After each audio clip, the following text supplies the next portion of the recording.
কারা? তোদের জম, মানে তোদের ভাই রুস্তম আমাদের বাবাকে খুন করেছে। আমরা কসম খেয়েছি তোদের বংশের কাউকে জীবিত ছাড়বো না। সবাইকে শেষ করবে।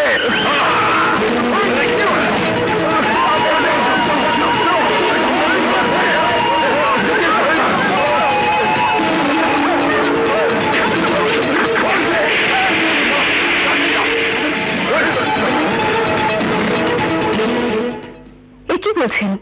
কারো কোনো ক্ষতি হয়নি তো? হলেই তো আমাদের কি ভাগ্য ভালো বেঁচে গেছি, তা না হলে আজ তোমার স্বামীর কারণে আমাদের লাশ ফিরে আসতে হতো। আসলে রুস্তমকে ছাড়া বাইরে বের হওয়াটা ঠিক হয়নি। চুপ করো। এতদিন জানতাম তোমার স্বামী একজন সহজ সরল পাগল মানুষ, কিন্তু ও যে একটা খুনি, গ্রামের মানুষের শত্রু, তা যদি জানতাম তাহলে এ বাড়িতে ভুলেও পা রাখতাম না। দেখো না, সত্য কথা বলাতে কেমন সাপের মতো ফুসফুস করছে, মনে হচ্ছে ছোঁয়া দেবে। দেবে কি? অনেক আগেই তো বলেছে কোন মেয়ে যাকে বিয়ে করতে রাজি হয়নি, অথচ এই রূপসী নাগিন খান বংশের সম্পত্তি একা ভোগ করার জন্য ঠিকই রাজি হয়ে একজন খুনি মাস্তানের বউ হয়েছে। এমন খুনি গুন্ডা স্বামীর বউ হওয়ার চাইতে বেশ্যাগিরি করে বেঁচে থাকা অনেক ভালো।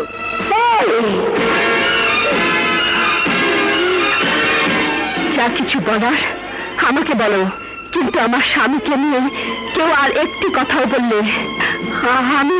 আমি কাকে যে কি করবো তা আমি নিজেই জানি না। আরে আমার স্বামী আপনাদের মতো শিক্ষিত না হলেও, দামি স্যুটটা না পরলেও, দামি গাড়িতে না চললেও এই গ্রামের সবার কাছে একজন আদর্শবান সিংহ পুরুষ, যার নাম শুনলে মানুষ নামের জানোয়াররা ভয়ে আত্মরা হয়ে যায়। আমার স্বামী পাগল না? হ্যাঁ, সত্যি পাগল। কারণ আপনাদের মতো স্বার্থপর ভাই আছে সেটা জেনেও যখন চুপ থাকে তখন তাকে পাগলই বলতে হয়। আর কি বলেছেন আপনি? আমার স্বামী খুনি মাস্তান না?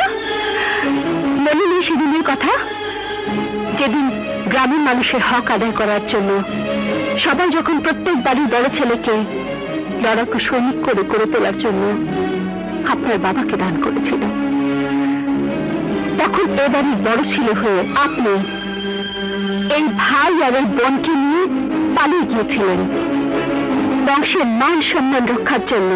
সেদিন যদি আমার সামনে এগিয়ে না আসতো তাহলে আপনারা বিদেশ গিয়ে সাহেব হয়ে থাকতে পারতেন না। আপনাদের লেখাপড়া শিখিয়ে বড় করার জন্য রুস্তম নিজে কৃষক হয়েছে, এক হাতে লাঠি ধরে আরেক হাতে চাষ করেছে। আপনাদেরকে সময় মতো টাকা পাঠানো আর ভালো মন্দের খোঁজ খবর নেওয়ার জন্য সে নিজেই ডাক্তার হয়েছে।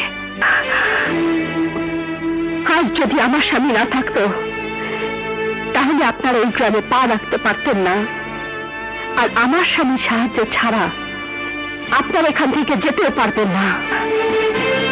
আপনারা সবাই স্বার্থপর হওয়াটাই শিখেছেন, কিন্তু আমার স্বামী পরের উপকার করার জন্য শুধু ত্যাগী হওয়াটাই শিখেছেন। এরকম একজন ফেরেশতার মতো মানুষকে যদি আবারও কিছু বলেন তাহলে আমি আপনাদের সবাইকে কেটে টুকরো টুকরো করে ফেলবো। Mind it, mind it.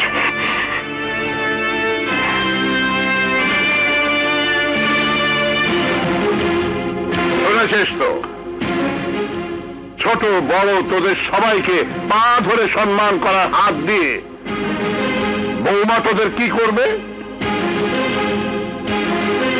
স্বামীর প্রতি ভালোবাসা কাকে বলে শিখেছো তোমরা? শিখেছো তো নিজের দেশকে ডার্টি কান্ট্রি আর নিজের দেশের মানুষকে ডার্টি পিপল বলা। আমার ঘরে তোদের জন্ম হয়েছে, সেটা ভাবতে আমার লজ্জা হয়।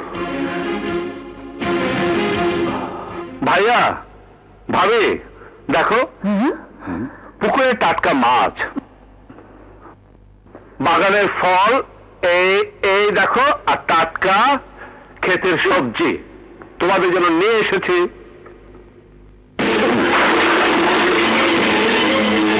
তোর বিয়েতে আমরা আসতে পারিনি, কিন্তু তোর সন্তানকে দেখার জন্য কয়েক লক্ষ টাকা খরচ করে ঠিকই এসেছি। আর সেই সুযোগে বউকে দিয়ে উচিত শিক্ষা দিয়েছিস।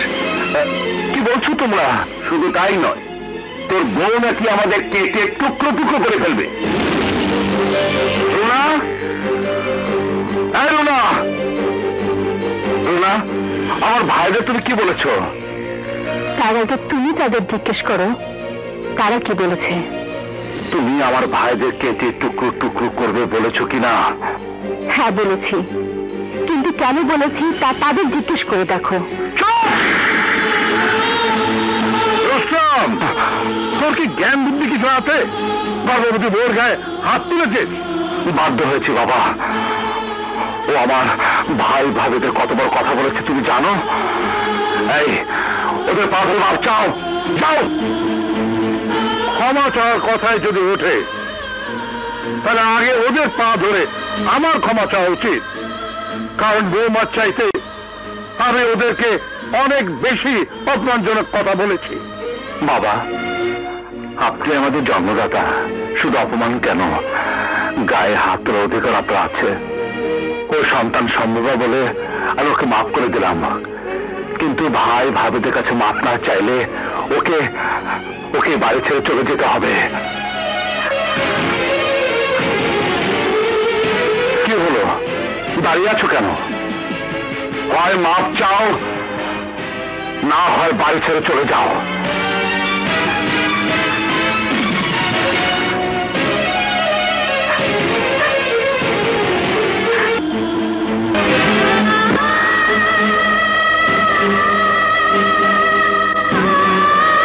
তোমার বাবা তোমার সম্বন্ধে মিথ্যে বলে আমাদের বিয়ে দিয়েছেন,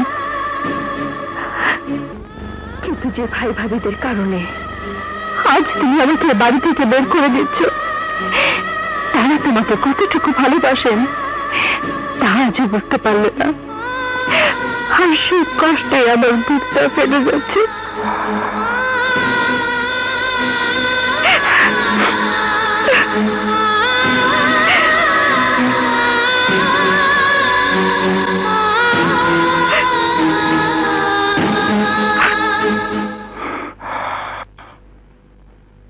ভাইয়া, ওর হয়ে আমি তোমাদের কাছে মাপ চাইছি, তোমরা ওকে মাফ করে দিও। ভাইয়া, ভাইয়া মাফ করে দিও।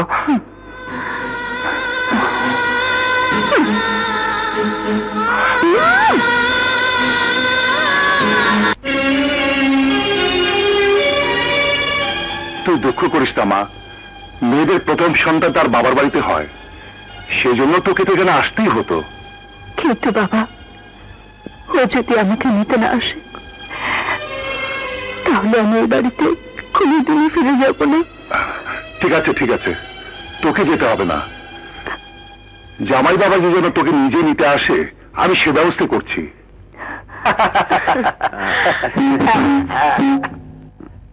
কি ব্যাপার, এত আনন্দ কিসে? শুভ সংবাদ নিয়ে এসেছি। তার শুভ সংবাদটা একটু খোলাখুলি ভাবে বলো। নাতি না নাতনি? নাতি, একেবারে ফুটফুটে চাঁদের মতো। আলহামদুলিল্লাহ, মিলাদ মাহফিলের ব্যবস্থা করি। কে কে আলো জ্বালিয়েছে? হামিদা, এত প্রাচুর্য আর ঐশ্বর্যের মাঝে থেকেও তুই যার কারণে এই অন্ধকার ঘরে মুখ থুবড়ে পড়ে আছিস, সেই রুস্তমের কলিজায় দাগ দেবার সুযোগের খবর পেয়েই আমি এসেছি। তাই বাইরে বের হয়ে সূর্য দেখ, ওই সূর্য অস্ত যাওয়ার আগেই আমি ওর আদরের ভাই বোনদের লাশ বানিয়ে ওর জীবন অন্ধকারে ঢেকে দেব। এই চলো সবাই, এই চলো। আপনারাও চলো।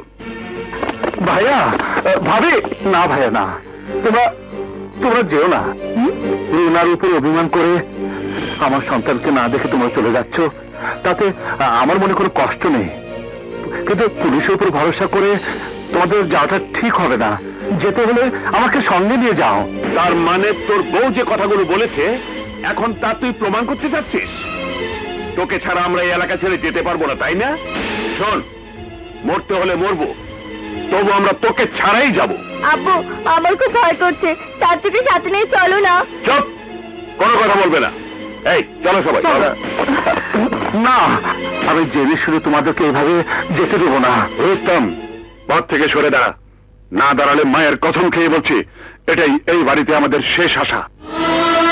তাই সবাই গাড়িতে ওঠো। হ্যাঁ চলো।